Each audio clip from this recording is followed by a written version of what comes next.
Hey guys, today we're going to talk about compound words and our book reports. So, compound words are when you take two words and you combine them together to make a new word. And you probably know what they are, but just to do a quick review, they have to be two complete words that you're putting together that could stand on their own when they're not together. So, for example, we are going to have the word ladybug. That is a compound word because it's made up of lady and bug. And when we put them together like a puzzle, it becomes one. We have another one, hot and dog. And when we put them together, it becomes hot dog. Then we have rain and bow. And when we put it together, it becomes rainbow. Now, when we put these words together, when they stand by themselves, they may have a different meaning. Because if you look at hot dog, this is half of a hot dog. But when you see the word hot, this doesn't look like a picture of hot. And this doesn't look like a picture of a dog, but they become something different. So sometimes when you see compound word puzzles, you might see a picture for hot dog, you might see a picture of a sun or somebody sweating, and that would be a hot. And you'd see a picture of a dog, like the animal dog. But we're not eating a dog. It's just that's what the word is, as a hot dog. So when they're separate, they have two different meanings, and when you put them together, it becomes a different word with a new meaning. So we have sand and castle. Put it together, becomes sandcastle. And again, this picture shows half of a sandcastle, but you can have sand without making it into a castle. And this wouldn't be a regular castle, so it becomes something different when you put them together. And this one was a little bit different because the castle is still a castle, it's just now it is made out of sand. So with rain and bow, you would have a picture. If you were not putting it like this to see that the two match, it would be a picture of a rain cloud and a bow, like a hair bow. But you put them together and it becomes rainbow, and it's a totally different word. So this one we have ground and hog. Put them together, you get groundhog. And you know that a groundhog is an animal that lives in the ground. And he comes out on Groundhog's Day to see if he can see his shadow or not, to see how much longer we have of winter. And our last one that we're going to talk about is pineapple. Put them together, pineapple. So again, pine is a plant. So it would be the leaves. So that's pine, like a pine tree. And apple would be something that's red or yellow or green that you eat, and it's a fruit. But when you put them together, it becomes a different fruit, pineapple.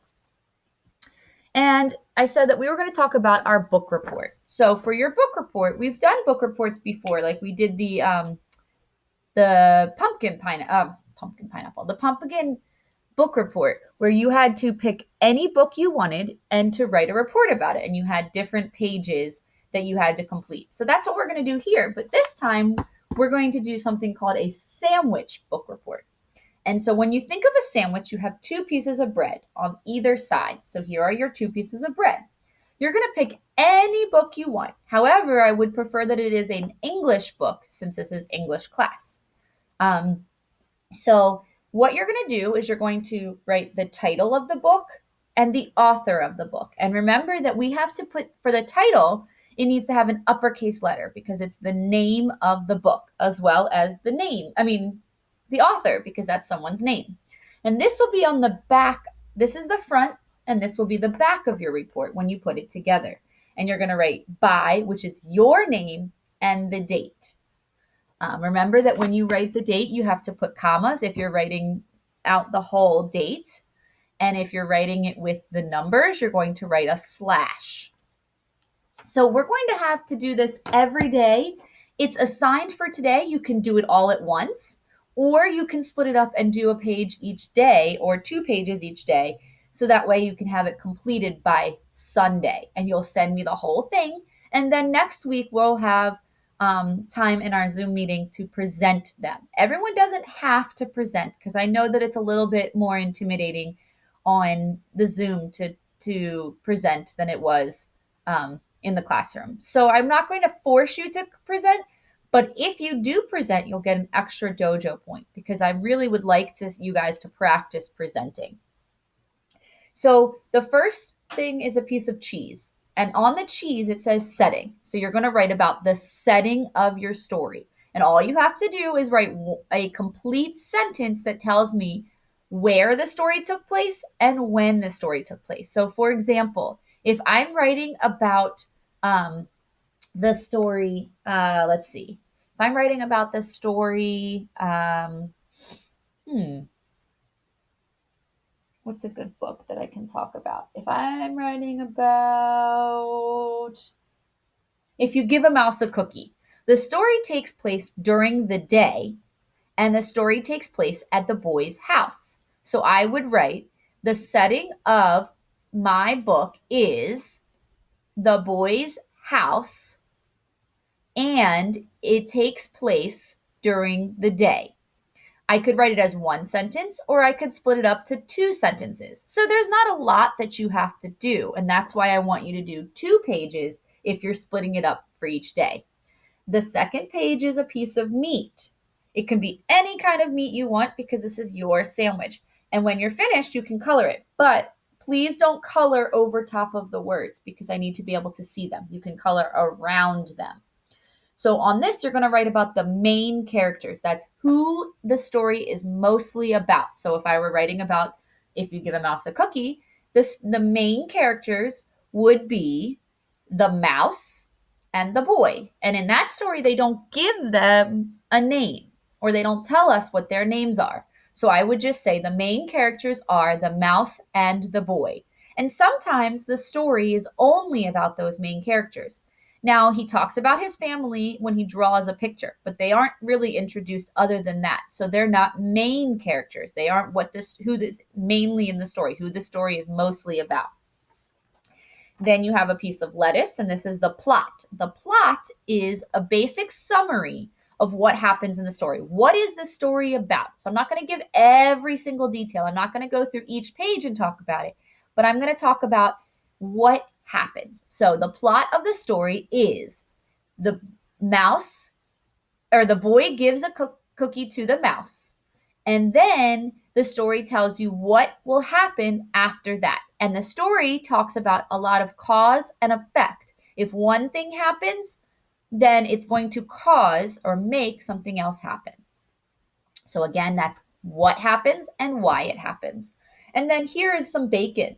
And you would write, it says, would you recommend this book? Would you tell somebody that you liked it and that they should read it themselves? Yes or no. And if you say no, that's okay. You don't have to say yes. And it's not even asking you why. When you present, I might ask you to tell me why did you like it? What makes you think someone else should read it or why not? But you don't have to write that on here. And if you want, you can cut all this out and make it into a sandwich, but you don't have to since we're not in person, you're not actually turning it in. And here we have a tomato, and you write the problem that your story had, and then an onion that has the solution. So yes, I say you can read any book, but you want to make sure that your book that you are writing about has a problem and solution. And not all books have that. Most books will, but sometimes it's hard to find all of these things. And then the conclusion. The conclusion is what happens at the end of the story. And then what I thought. So what was your opinion of the book? So we talked about would you recommend it? But now I want you to talk about what's your favorite part of the book? What did you like or what did you not like about the book? And then we're back at the beginning, which is the pieces of bread. And you can, again, color it, but please don't color over the picture. I mean, the words. On the back piece of the bread, you can draw a picture if you like. You don't have to, but you can draw a picture that could be your favorite part or what you didn't like about it or a picture that shows what the story is about. Anything you would like to do. I'm giving you the freedom to try and be as flexible as you can and creative as you can, with this report. So if you have any questions, you can see me during my office hours. Again, you can either send it all to me today, which is a lot, It's not that much to write, but it is a lot to do if you haven't read the book. It can be a book you've already read. It doesn't have to be something that you're just reading now. So it's up to you. But if you're not sending it to me all today, I do need at least 2 pages or two pieces done today. And when I say 2 pages, I don't mean 1, 2. I mean 1 and 2. And I don't want to see just this today because that's just writing the title and the author. So you can send me this and this today, or you can send me the whole thing. But I need to make sure that I get all of the pages by Sunday, please. And if for some reason you aren't able to complete one today, that's okay. Like I said, as long as I get it all by Sunday, then that'll be counted as the book report being turned in. All right, have a great day. I will see you guys later. And we're going to go over the same thing during the Zoom meeting in about 2 minutes. All right, bye, guys.